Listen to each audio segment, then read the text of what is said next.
नमस्कार, स्वागत है आपका हमारे चैनल में। मैं रानी गुप्ता आपके साथ और बड़ी खबर सामने आ रही है। आपको बता दें कि शिवसेना सांसद संजय राउत की पत्नी वर्षा राउत से ईडी पूछताछ कर रही है। आपको बता दें कि ईडी ने वर्षा राउत को समन भेजा था, जिसके बाद 11 बजे आज उन्हें ईडी दफ्तर पहुंचना था। फिलहाल वो ईडी दफ्तर पहुंच चुकी है और ईडी उनसे लगातार पूछताछ कर रही है। इसी के साथ ही कहा यह भी जा रहा है कि संजय राउत और वर्षा राउत को आमने सामने बैठाकर भी पूछताछ की जा सकती है। इसी के साथ ही जिस तरीके से पात्रा चौल घोटाला मामले में जहां संजय राउत पहले से ही ईडी की कस्टडी में 8 अगस्त तक है, तो वहीं वर्षा राउत भी अब ईडी की दफ्तर में पहुंच चुकी हैं ईडी के सवालों के जवाब देने के लिए। आपको बता दें कि पात्रा चौल घोटाले में बड़े ट्रांजैक्शंस संजय राउत की पत्नी वर्षा राउत के अकाउंट्स में हुए हैं।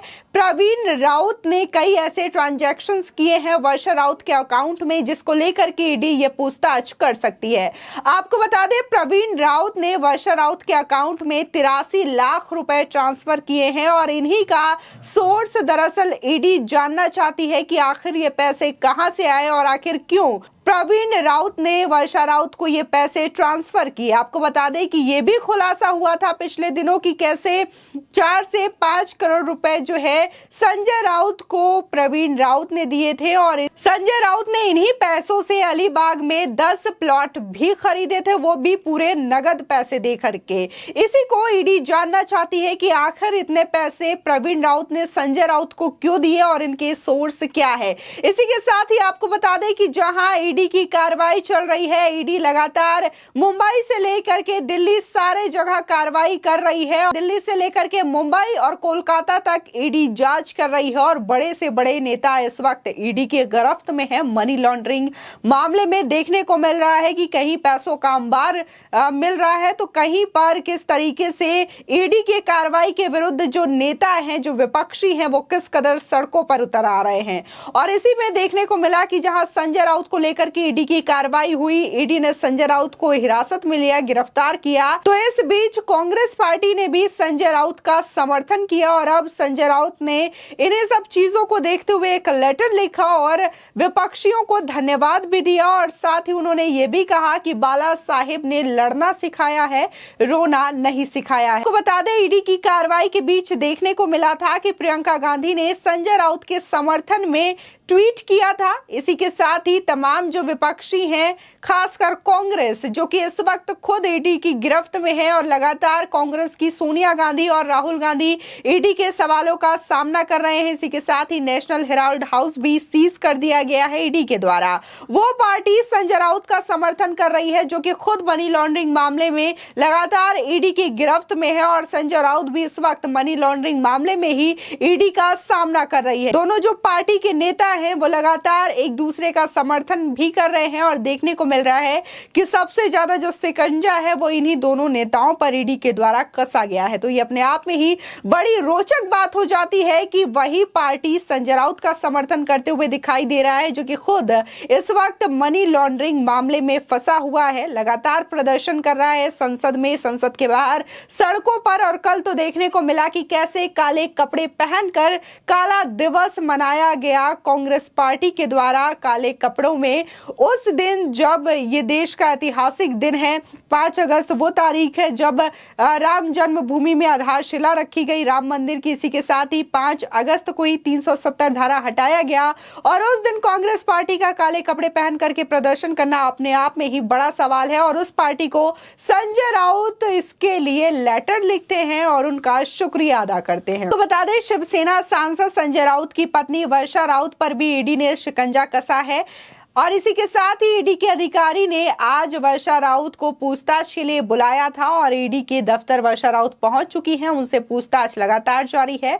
मुंबई स्थित ईडी के दफ्तर वर्षा राउत से पूछताछ हो रही है और इसी के साथ ही सूत्रों के हवाले से खबर आ रही है कि संजय राउत और वर्षा राउत दोनों को आमने सामने बैठाकर भी ईडी पूछताछ कर सकती है। आपको बता दें कि सुबह 11 बजे से ईडी पूछताछ करना शुरू कर चुकी है। पात्रा चौल जमीन घोटाला मामले में वर्षा राउत का भी नाम सामने आया है। मुंबई के गोरेगांव स्थित पात्रा चौल के पुनर्विकास में वित्तीय अनियमितताएं सामने आई थी। इसी मनी लॉन्ड्रिंग के मामले में संजय राउत भी 8 अगस्त तक ईडी की हिरासत में है।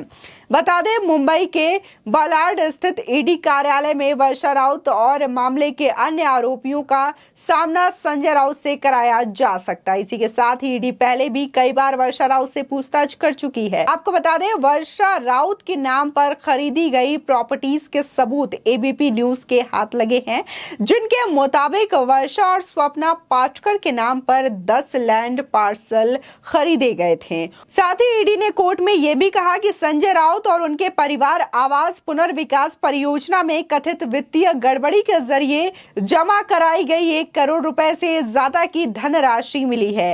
इसी पर संजय राउत ने अपने ऊपर लगे आरोप से इनकार करते हुए ईडी के केस को फर्जी करार दिया था। आपको बता दें, अप्रैल में ईडी ने संजय राउत के सहयोगी प्रवीण राउत की 9 करोड़ रुपए की संपत्ति और वर्षा राउत की 2 करोड़ रुपए की संपत्ति अस्थायी तौर पर जब्त कर दी थी। इसी के साथ ही प्रवीण राउत को भी मामले में गिरफ्तार किया जा चुका है।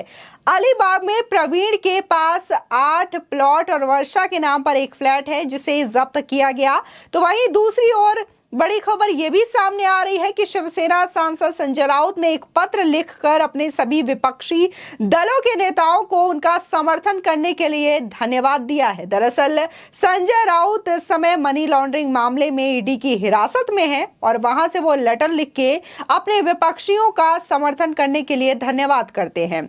संजय राउत ने कांग्रेस नेता मल्लिकार्जुन खड़गे समेत कांग्रेस और इसी के साथ ही टीएमसी और आप जैसी पार्टियों के नेताओं को पत्र लिखा है और कहा कि इस कठिन समय में जब केंद्र सरकार जांच एजेंसियों का उपयोग कर उनके खिलाफ दुर्भाग्यपूर्ण तरीके से कार्रवाई कर रही हैं, तब सभी पार्टियां और उनके नेताओं ने साथ दिया। इसके लिए सभी का शुक्रिया। आपको बता दें, दरअसल आम आदमी पार्टी के संजय सिंह ने भी संजय राउत के समर्थन में एक ट्वीट किया था और ये जो कार्रवाई की जा रही है ईडी की, उसको गलत करार दिया था। इसी के साथ ही देखने को मिला था कि प्रियंका गांधी वाड्रा ने भी एक ट्वीट करके संजय राउत को समर्थन दिया था और इसी के साथ ही कांग्रेस पार्टी ने भी जोरदार हंगामा सदन में किया था संजय राउत के ऊपर जो ईडी की कार्रवाई हो रही है उसके खिलाफ। और बड़ी ही दिलचस्प बात यह है कि ये जो पार्टियां हैं वो लगातार अभी भी ईडी के शिकंजे पर है, जहां आम आदमी पार्टी के खिलाफ नए नए जो पोल खुलते रहते हैं भ्रष्टाचार के, वो जग जाहिर है।